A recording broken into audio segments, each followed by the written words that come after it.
Welcome everyone and good morning or good afternoon to this MPI Europe webinar on the future of diverse classrooms. Can new digital and pedagogical innovations help bridge education gaps for migrant children? I'm Megan Benton, I'm Assistant Director for Research in the International Programme at MPI, and I'll be moderating today's discussion. So just to get the housekeeping notes out of the way, we are recording today's webinar. The audio, as always, will be available on our website later today.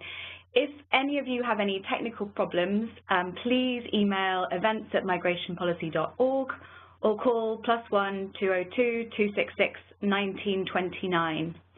And then if you're having any problems hearing via the web, then we suggest that you dial in from your phone using the call information we sent earlier via email. So we're going to hear from our four speakers shortly, and then we're going to have a written, not a voice Q&A at the end of the call. That means if you have any questions, and we hope very much that you do, if you could type them into the Q&A or chat box on the right side of your screen, or you can email events@migrationpolicy.org. Or if you'd like to tell the universe your question, you can tweet your questions to @migrationpolicy or just use the hashtag MPIDiscuss. So this webinar today forms part of our Integration Futures Working Group, which is aiming to develop a fresh agenda for integration policy in Europe. And we're working with senior integration officials and others to try to foster more long-term strategic and creative thinking in integration policy, while also bringing fresh ideas, fresh analysis to bear on some of today's most tricky integration challenges.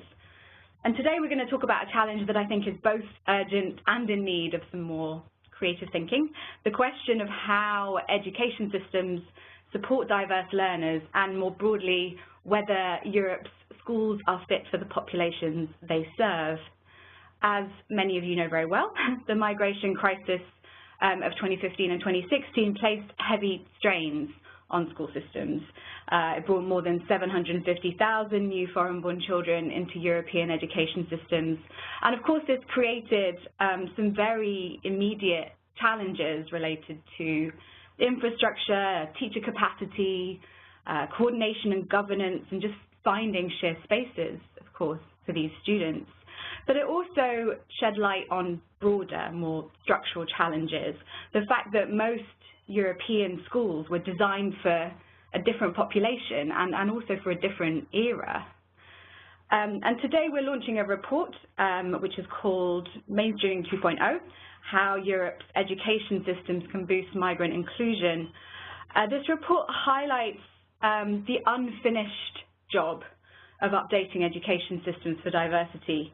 So we describe how there have been lots of promising initiatives, lots of pockets of good practices, but the picture is still quite patchy and uneven. And most European countries have addressed this problem as if it's quite peripheral or niche, instead of thinking about wholesale workforce and systemic change.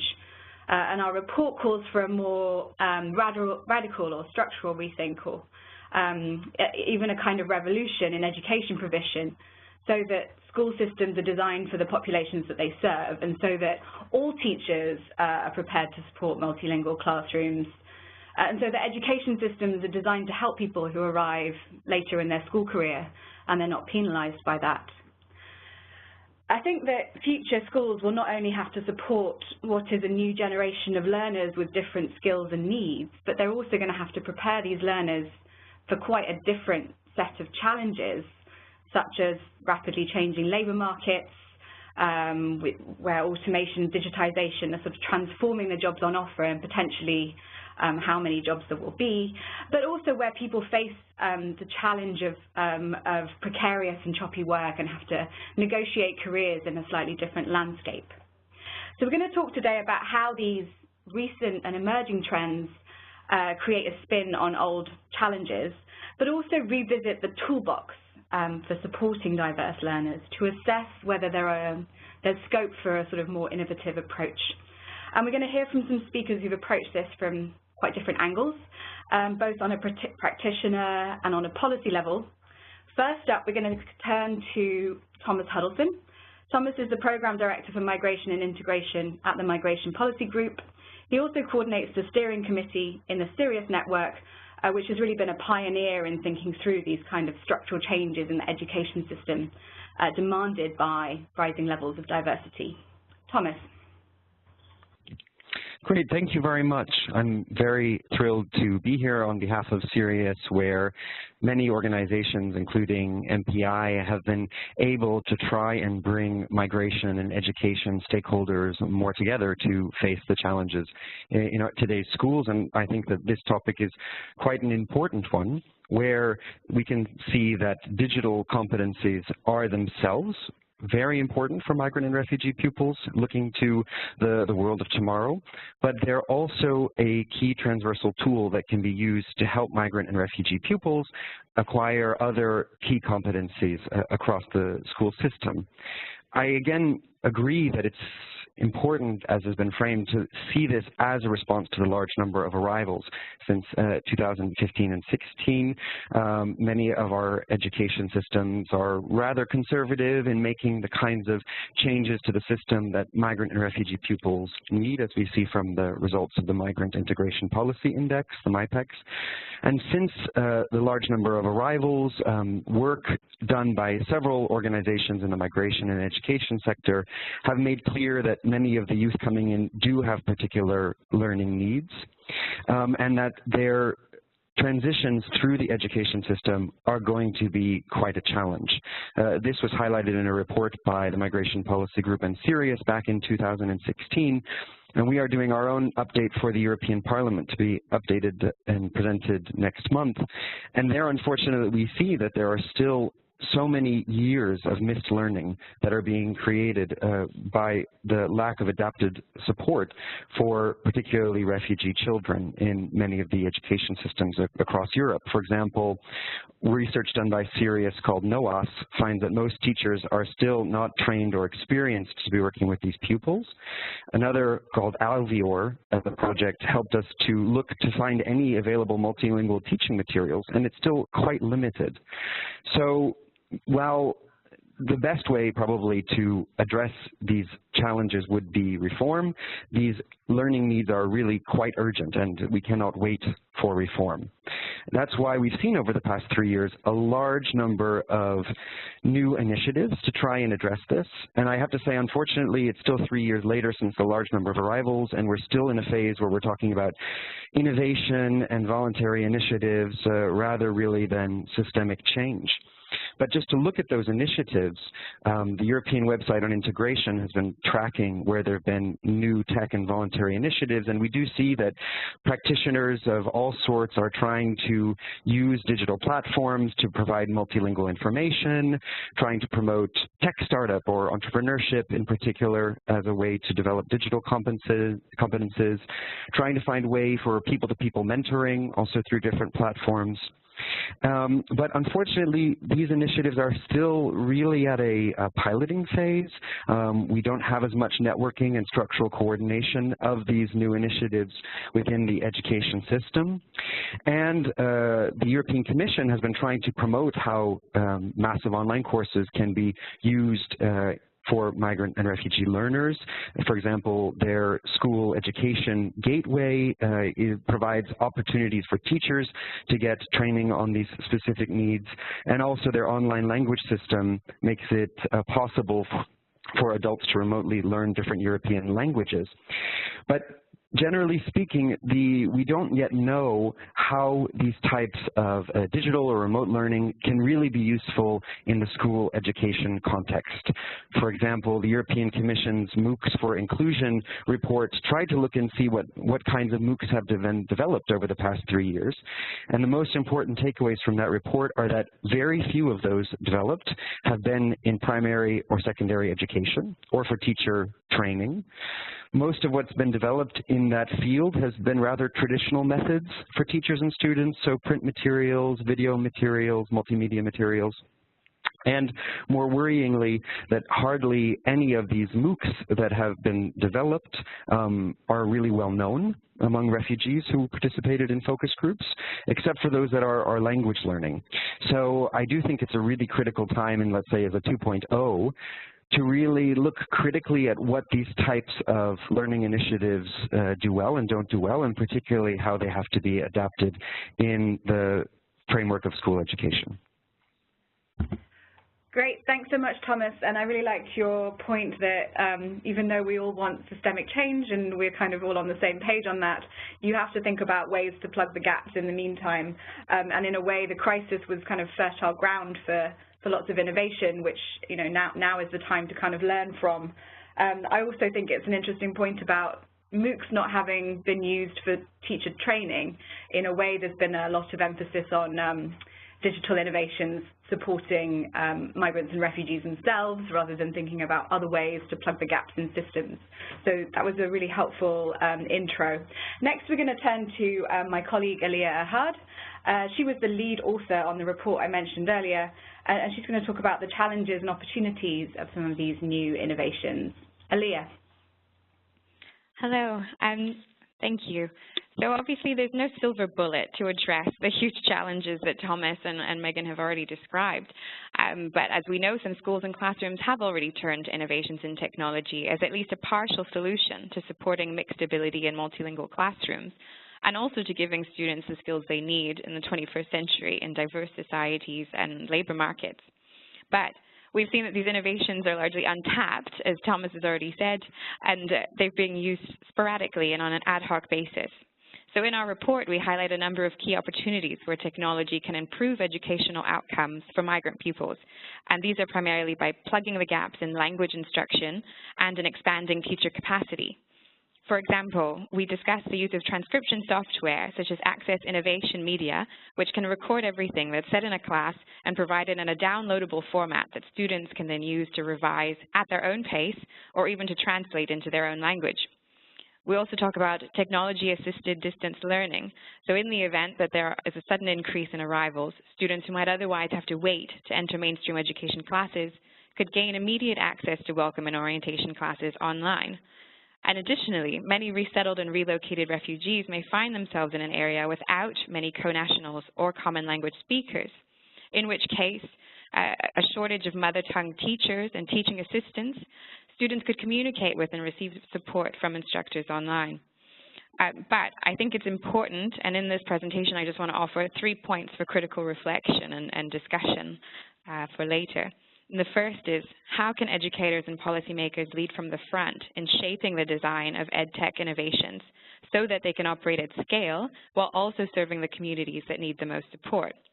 So presently we find that few countries have mainstreamed the use of technology into their core curricula or education action plans, and that the spending on technology is uneven between and within countries. So instead, as I've said, tech is used in a sporadic and ad hoc way, but because the market is demand-driven, there's a risk that those who are best placed to make demands will also be the wealthier jurisdictions and schools. And while many tech innovations promise personalized learning, in reality they offer a finite number of customizable options which may not meet the needs of the most diverse classrooms, such as those where pupils have interrupted educations or limited literacy. So that's one point. And the second is just that it isn't the tool per se, but rather how it's used. So how can we best equip teachers to navigate the variety of tools and platforms that exist, while also ensuring that they have the skills to effectively integrate them into the classroom? Thomas just mentioned the shortage of MOOCs for education training, but we've seen other tools to raise the platform or to put a spotlight on the best practices that exist. So there are platforms that include tutorials and illustrated step-by-step guides and information on online resources. And at the national level, we've seen prizes such as the Robert Bosch Stiftung German School Award or the British Council English Language Teaching Awards, which cast a spotlight on promising examples that other schools may then choose to follow. However, we've also seen that it doesn't work to simply place technology in the classroom without giving teachers the skills they need. And so continuous professional development and supportive language learning communities are two of the approaches that we've seen. For example, in Finland, supportive learning communities acted as virtual classrooms, staff rooms, where teachers could share their experience and also learn from one another. And what we found is that these learning communities were particularly important during the shifts to the new national core curriculum in 2016. And it also created a forum for managing the more emotional aspects of changes in the education curriculum. And then the third point I just wanted for us to discuss is finally how policymakers should consider how technology and innovation can support learners to develop the skills they need to thrive in 21st century societies. So it's difficult to predict the potential disruptions to the labor market caused by advances in technology, but this makes it essential to equip students with transferable soft skills, such as digital competence, communication, and collaborative problem solving. At the same time, newcomers who may have a different culture, a different society as their reference point and may have linguistic barriers can struggle to conquer these valuable soft skills. So what tools are there in technology that can be used to bridge students and teachers so that they can work together on shared documents, develop communication and presentation skills, and also to solve complex problems through online games and other interactive software, or even to respond to assignments creatively using videos and animations? So I just wanted to end by saying that the question that we discuss in the paper is not so much how can tech and innovation solve the challenges facing school systems, but rather how can we exploit the untapped potential for technology and innovation to provide meaningful support to educators and learners, and how can we do so in a way that places reducing inequalities in education at the center. Thanks very much, Aaliyah, and I really like your focus on thinking through more systematically what the problems are and how technology can help address the problems that exist instead of starting from, oh, look at what this shiny stuff can do, and let's invent a new initiative. We've also, it seems like there's an emerging theme coming up from our first few speakers about the untapped potential of focusing on teachers and workforce preparedness, including the platform that you mentioned about teachers supporting one another. So this isn't just about training, but also about peer support. So that was really helpful. We are going to switch gear a little now to a more kind of practitioner level and hear from Alan Andersen, who is principal of Årstad Gymnasium in Denmark. Alan. Thank you. I'm delighted to participate in this webinar. My contribution comes from a public school, a Danish high school, and what I can see is that every modern school in Europe must work with a more differentiated student population. So in a way we can say that all learners are different. Some of them are immigrants, some of them are poor, some of them are rich, and they have different ways of learning. So a challenge for every school today is to personalize learning much more than we have done up until now. And in that sense you can say that teaching immigrants is just one more reason to personalize learning more. I think one important thing to start with is not technology, really. It's the school atmosphere. That you create an open school atmosphere where you create situations that makes it possible for students, all students, but especially immigrants naturally, to reflect on their own values and their own identity and the identity and values of the other students in the classroom or in the school. I think that the intercultural competences, global competences you might say, is very important to train. And by doing that, you train something general and you don't make immigrants into something very special. They just come with a completely different culture and identity, but they have to reflect on their own identity clashes, just like other young people in the classroom does. I think it's important that you have that point of departure, and that you want to develop democratic values and not infuse a textbook way of teaching democratic values. And therefore, I think one of the most important things, and here I come to pedagogy and technology, is to use much more inquiry-based or problem-based learning, where students discover problems in society, and where they meet people outside the school and study problems on their own. That makes it possible for them to reflect on what they see and what they hear, and to compare it with their own horizon.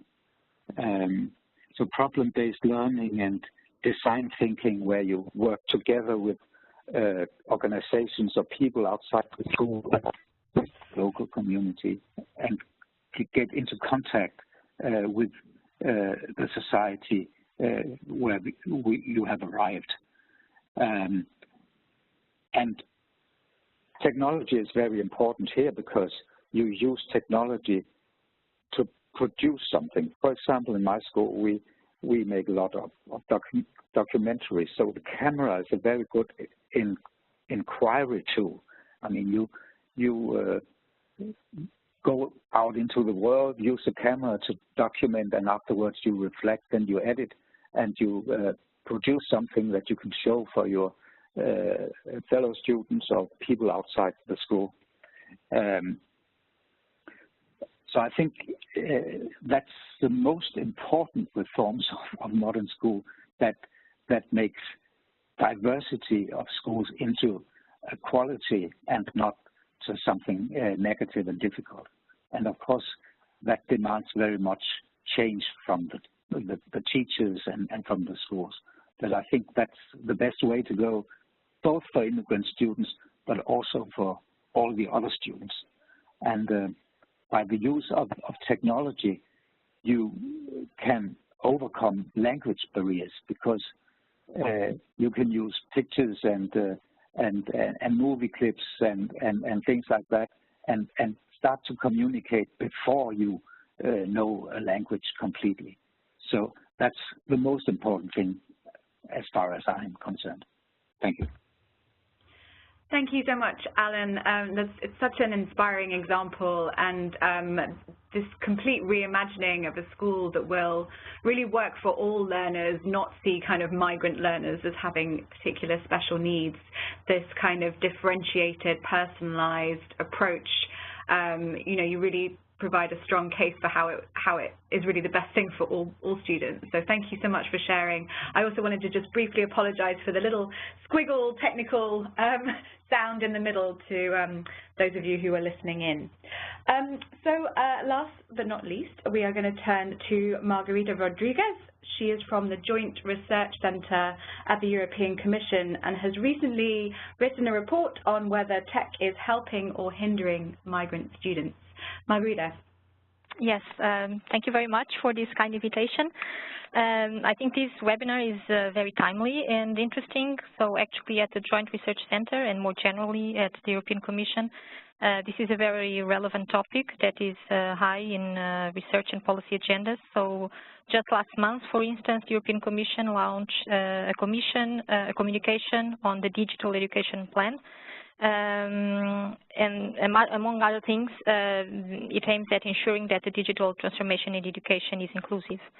And it also has made a Council recommendation on promoting common values, inclusive education, and European dimension of teaching, which is a little bit aligned with what Alan just mentioned on these, introduced values, the democratic ideas, and so on. So in fact, I mean, the use of digital technologies for learning is believed to be of special benefit for disadvantaged students. It brings many potentialities. However, the effectiveness in improving learning outcomes may depend on several factors, whether they will supplement or substitute traditional learning, how they are incorporated in the classroom, for what purposes, with what intensity, right? And for migrant students, I think it's in particular, there is this threat that digital technologies may even further widen inequalities that should be acknowledged and tackled. So it's important to start with to close the first digital divide in terms of access to digital technologies, and then also to make sure that digital technologies do not isolate migrants from their peers, teachers, facilitators, communities, but rather are used in a way that fosters their social support and integration. And after, yes, these more general considerations, I now share a little bit the results from this policy, from this policy report on digital technologies and the immigrant native educational achievement gap. So this is an empirical report that uses data from the 2015 wave of the PISA, so the Program for International Student Assessment. And we give special focus on the ICT familiarity questionnaire that was made to students. And just to give you some, policy conclusions from the report, I would say that, well, first we conclude that digital technologies are a valuable tool to foster the education and integration of immigrant students because they use them and have basic digital skills. So in fact, the data shows that even though immigrant students start using these digital devices later in their lives when compared to native counterparts, they are only slightly worse off with regard to access to such technologies at home, and they even report similar levels of digital skills at the age of 15. And they really tend to report a high intense use of ICT for education purposes. The second conclusion that we take from multivariate analysis is that digital technology-related variables partly account for the immigrant native gap in PISA, which suggests that the current differences in digital technologies variables are indeed associated with that achievement gap. So, and even though we stress that our results should not be interpreted as causal, they support the idea that digital technology policies have some potential to decrease the education gap, and that policies targeting the use of ICT or digital technology seems to be the most promising. Interestingly, immigrant students, we find, would benefit in terms of their PISA test scores by using more intensively digital technologies at home. In contrast, we see that immigrant students may be overusing digital technology at school, which perhaps is suggesting that, there must be a good balance with other face-to-face interactions, or maybe, we are measuring what is actually currently happening at schools, but maybe, technology could be used in different ways, more effective ways, and be positive for students.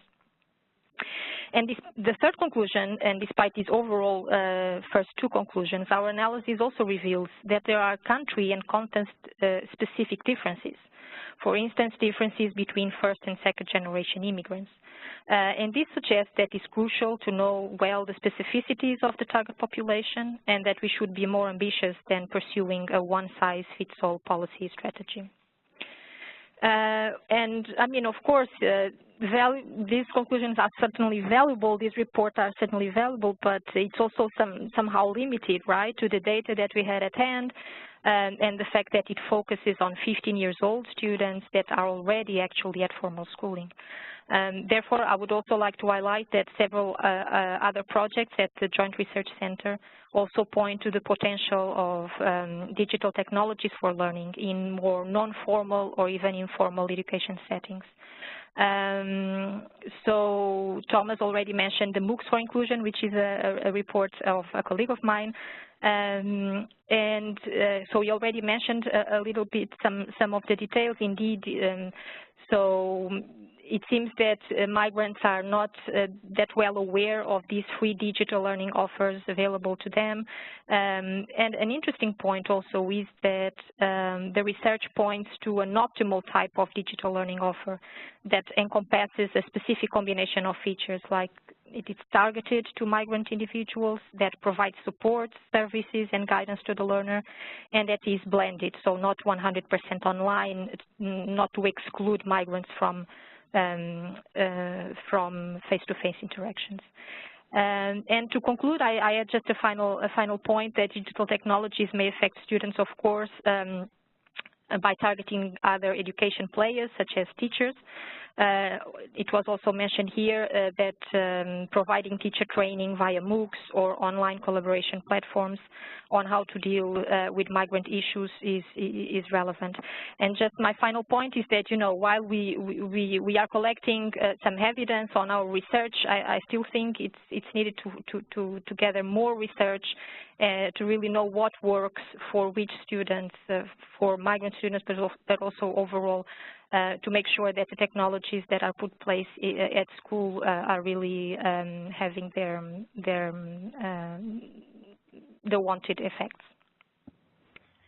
Great. Thank you so much, Margarita, especially for this extremely rich analysis of the kinds of digital gaps that we can see. And we often talk about the digital divide as if it's kind of one monolithic thing, but in fact there are lots of different ways that people can have digital skills that they apply in different settings without that necessarily translating to digital competence, and there's lots of more nuanced gaps and access issues associated there. Thank you very much to all of our speakers. We are now going to open the floor for Q&A. As I mentioned earlier, there are a few different ways to ask a question. You can fill in the chat Q&A box on your WebEx webinar platform. You can also email us at events@migrationpolicy.org. We have a few questions already. The first is for Thomas. This is a question about funding and to what extent European funding is sufficiently nuanced and flexible to address some of the kind of localized challenges associated with diversity in education, but also whether or not there have been innovations in funding in this area, such as impact investment, that might provide a different alternative way to address some of these challenges.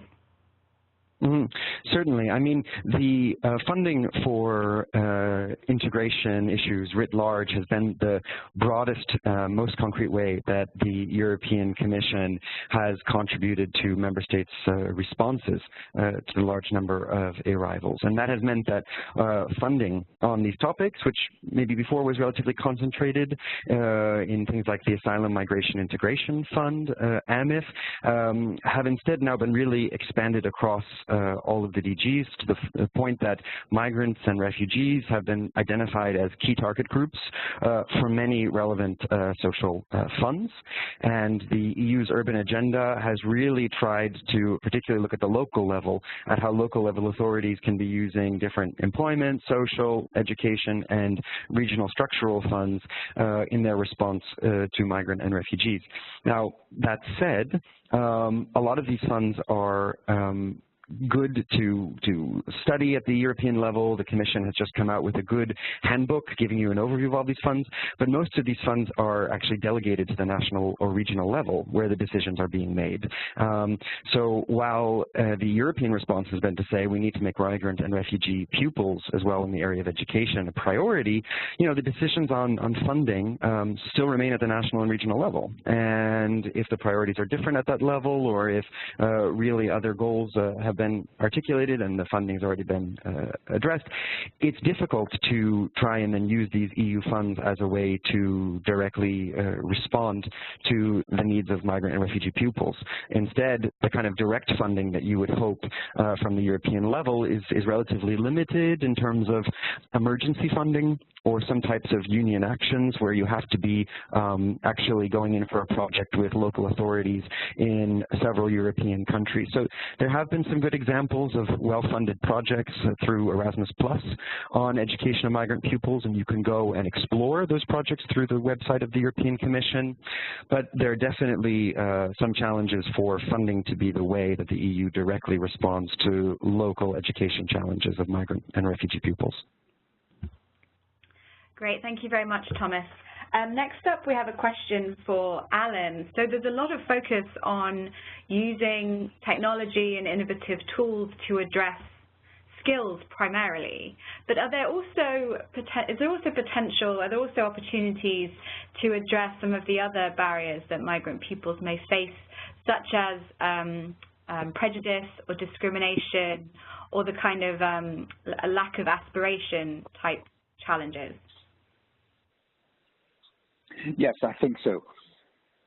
And I think the most important thing is what I was talking about, using technology for inquiry-based learning. Because if you use technology for production and not only for e-learning and training, then you are yourself the master of what you are inquiring, and you use technology and aesthetics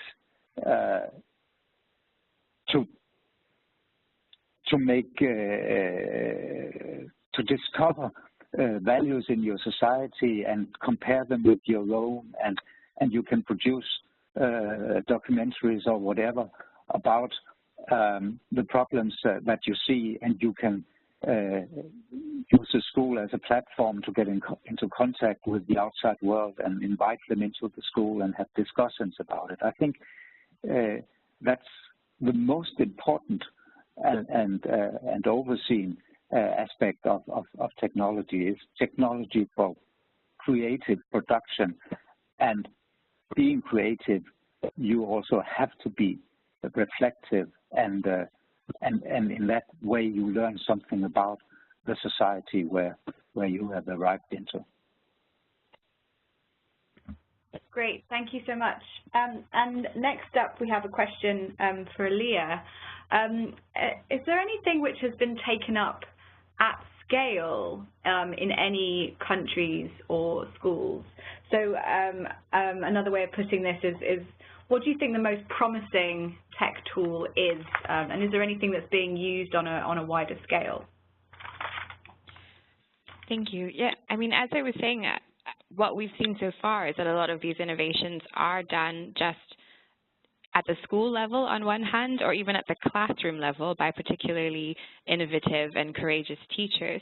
So there is a need for teachers to, on one hand, feel empowered in order to embrace these new innovations and to test them out.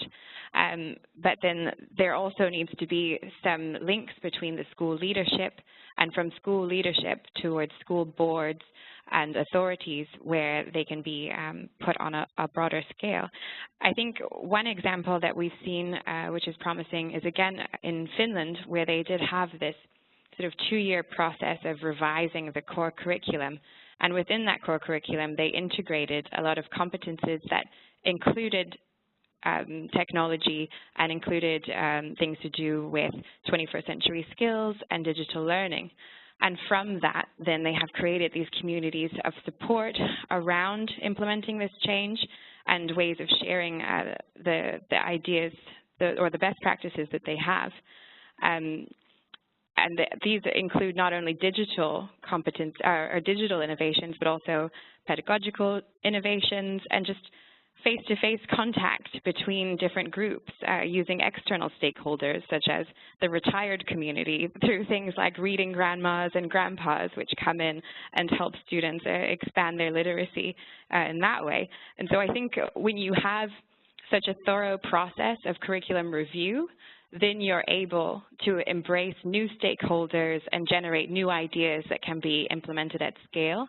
But where you have a situation where teachers are just innovating on their own, isolated, you have on one hand, sporadic and ad hoc innovation, and on the other hand, it's more difficult to share those best practices because the schools where innovations are taking place may not have the resources to apply for things like the school awards or to implement their best practices on these shared platforms.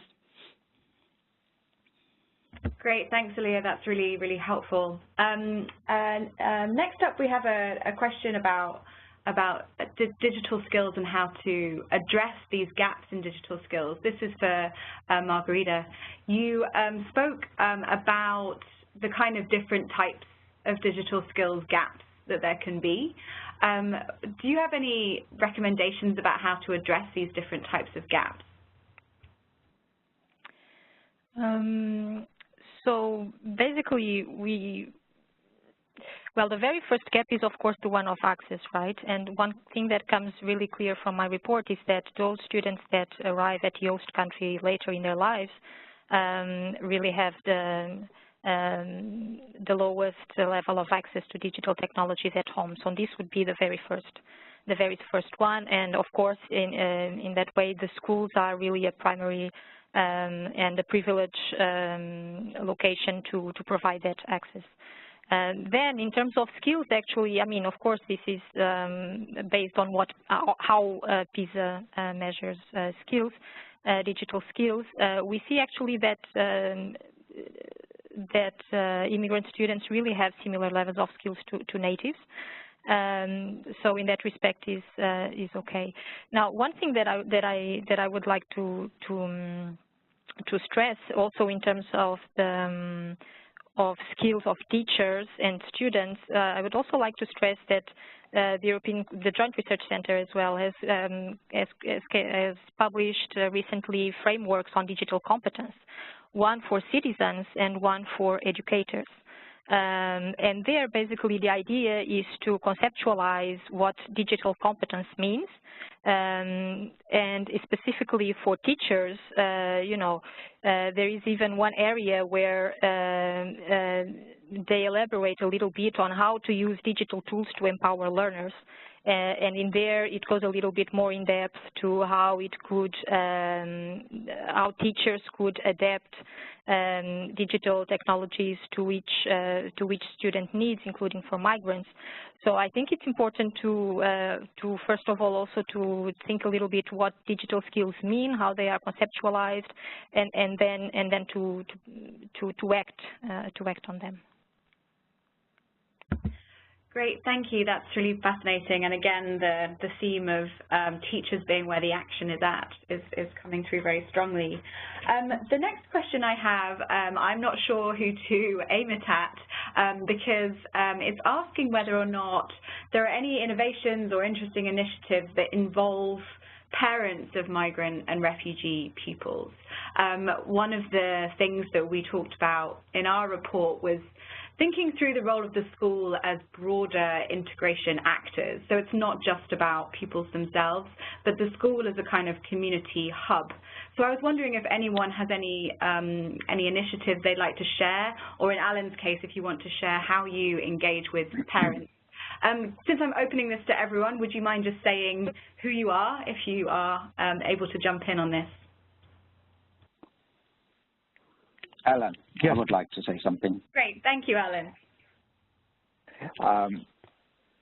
In Denmark, we don't have so much contact with parents in the youth education system. But one thing we have been doing, and there we have been using technology, is to make students make portraits of themselves and their families, and make them go out and do interviews and present the interviews for the class. And that's a way to get the families into the classroom and discuss the different family backgrounds the students may have in a class. And that's something we do as an introduction to the new class, where all the students present themselves and their family. And even though they are 16 years old, it's a language and they language training and writing training, and they may also use cameras, but it's also a way to discuss the different identities and cultures of the students in the classroom. So that's a very concrete way of inviting the parents in, not in person, but by interviewing them. Yes. Thanks, that's very interesting. Thomas, I think you also wanted to chip in here. Yes, just to say that through the Sirius network, we've been doing a project called Alfirk, really looking at how schools reach out to parents in several European countries. And it's an area really where schools are lacking the targeted tools that they can be using to reach migrant parents. And often when we've interviewed them, they say that they really are looking for these types of tools on how to bring migrant parents on board. We've seen some initiative coming out of parents associations or at the school level or at the national level. For example, the European Parents Association has been trying to see how you can create online tools where parents advise parents on how to choose a school for your child and what that process is. I think that's a very interesting example of how a lot of what's determinant for migrant and refugee pupils doesn't really happen necessarily inside the classroom, but it happens about what's going on outside the classroom and how the school life can be linked up to outside life. So again, I would point this out. This is a big gap in research, also policy, but it's definitely something practitioners want to do. Can I add something as well, Megan? Yes, please. Okay, sorry, Aliyah here. As we highlight in the report, there are a number of examples, more scattered, as Thomas is also alluding to. In Vienna, there are language cafes for parents to come, and often these also include some kind of care facility for dependent children that the parents may have bringing with them during the day. But I think it's really important also to stress that when schools focus on building the host language of parents, not to then diminish them or not to detract away from building literacy as well in the host language, in the mother tongue of the students, because building literacy in general is important and not only building it in the new language. Thanks very much. And Margarita, did you want to come in on this one, or I can move to the next question? Yeah, I think you can move on. Yeah. Great, thank you very much. This is a big, difficult question to solve. So again, I want to throw this out to everyone. One of the things that our research threw up was the sort of challenge of government silos in addressing some of these challenges. So the education people and the integration people have historically not spoken to each other very well. And here you have an additional dimension, which is that most of the kind of tech innovations come from a new policy area entirely. Does anyone have any sort of suggestions of how to overcome some of these silos in government and come up with sort of more innovative solutions that are cross-cutting to what is a cross-cutting challenge? Hi, Megan. Hi. Aliyah. I think the first one is through what we're doing with the Integration Futures Working Group. We'll get you checked later. But I mean, during the meeting that we had on future schools, that for some of our members, that was the first time that they had interacted with education policymakers. And so by having these kind of forums that are looking at an advanced agenda and trying to come up with innovative solutions, I think that is one of the key ways of achieving that. And Thomas, do you think the Sirius Network, does it do a good job of bringing in kind of people from different policy areas, or is it a bit of a challenge to work out who the right people are to have in the room? I have to agree with Aliyah that the kind of convening that we've been doing through Sirius over several years is really surprisingly useful to put these people in the silos together. And so identifying the actors definitely takes some time, but the real challenge is moving this beyond the discussion space and into the policymaking space. So, can you at the national, regional, or local level come up with a real kind of comprehensive integration plan where you actually have the education stakeholders and policymakers coming up with their commitments, so from a mainstreaming perspective. And can you, as a leading authority or maybe some other type of convener, be the one who makes sure that all those people come around the table and have the governance discussions? That's been done, I've seen positively in several German cities or in Barcelona. So a lot of these citizens and voluntary initiatives, including in the education field, are actually being brought to the table with those policymakers with the desire to not just coordinate them, but really also start implementing pilots and reforms. And that's where you do need to have this political will from the education policymakers and others to really do a participatory, comprehensive approach to governing the problem, and not just a short-term, emergency-based approach. Great, thanks very much, and thanks to both of you for taking on what was quite a difficult question. Next up, I have a question for Alan, which is about what advice would you offer a principal or a teacher in a rural school or a school with more limited resources if they wanted to implement some of the things that you have done? I think some of the ideas are really for free. I mean, to create an open school where students work and collaborate with the local community and make inquiries into the local community and learn to know the local community. That can be done everywhere, and I think that's important. And using technology for doing that doesn't have to be that resourceful. I mean, if you don't have to have the best cameras in order to make a documentary. You can do it from your smartphone, and most people have a smartphone. So there are really lots of low-cost, low-tech solutions that you can make. I think it's more important that you decide that you want to do it, and that it's important that students get out of the school and do some research into the local community, and then the technology comes in second. My experience is that if you talk less about technology, students just begin to use it. They use the technology they have in their pockets. So you can do a lot more about that. And I know now I'm talking about the young people. My students are between 16 and 19, so everything I say can't be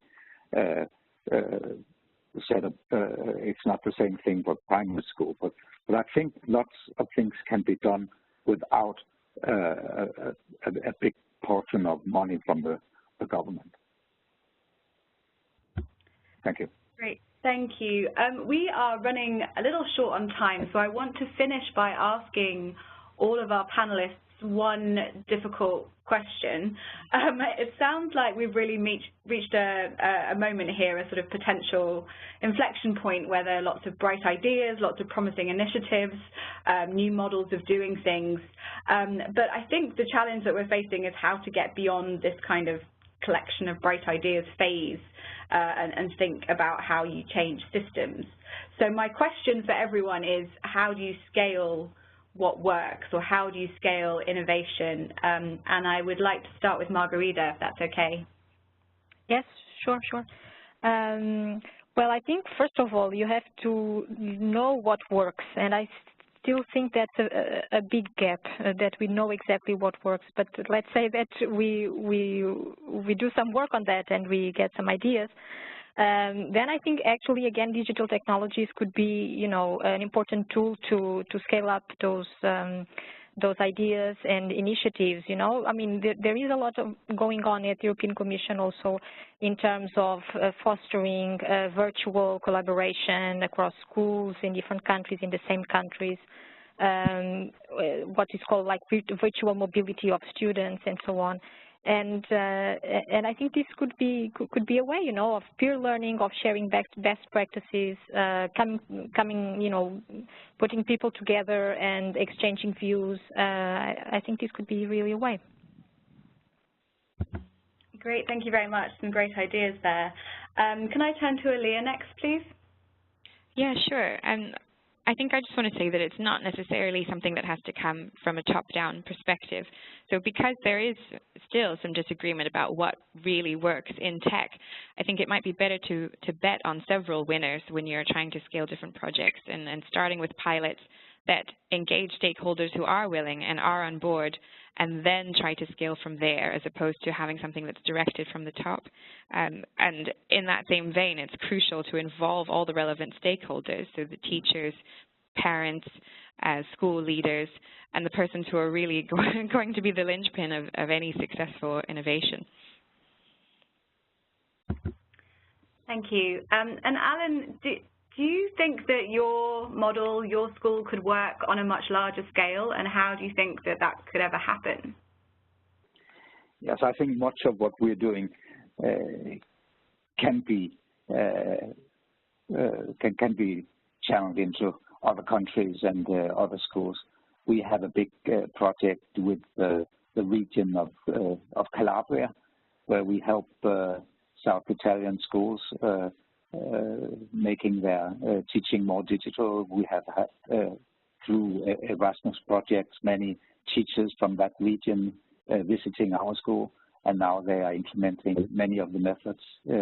And they are not very well equipped, but nonetheless, they think they can use a lot of our pedagogical and technological ideas. And I think EU has a very important role to play here: job shadowing, e-twinning, and there are lots of programs, and schools are not nearly, in Denmark anyway, enough aware of all the opportunities that the EU provide. So certainly I think it can be done, but you have to do it with respect for the culture of other countries and other schools. But I think it can be done. Great, thank you. And Thomas, you have the final word on this. Well, I wanted to agree that definitely practitioners are where it should start, because this call for practical tools you can hear from so many parts of the education sector, and this strong desire of many non-traditional actors, including digital and tech, persists to try and support migrant and refugee education. And there are ways that small groups of those people can scale up through race to the top initiatives at national level or at EU level through Erasmus Plus funding for policy experimentation. But I think that we also need to think of this not in a competitive framework where some people are going to win and others are not going to be able to benefit. As Alia pointed out, that's going to lead to a creaming process where actually maybe the best equipped schools are going to be the ones that benefit the most. So the challenge is to come up with a cooperative structure. For example, at local level, where local authorities or regional authorities are the ones who say, we're going to put in something, but then we guarantee that everyone is going to be able to benefit from it. And so there I see that authorities, again, still have an important role, but more broadly, let's say funders do. Be that the Commission, be that private companies and tech companies who funded a number of these digital innovations. We, unfortunately, as human beings, we either tend to think I can do this myself on my own, or those other people can do it better.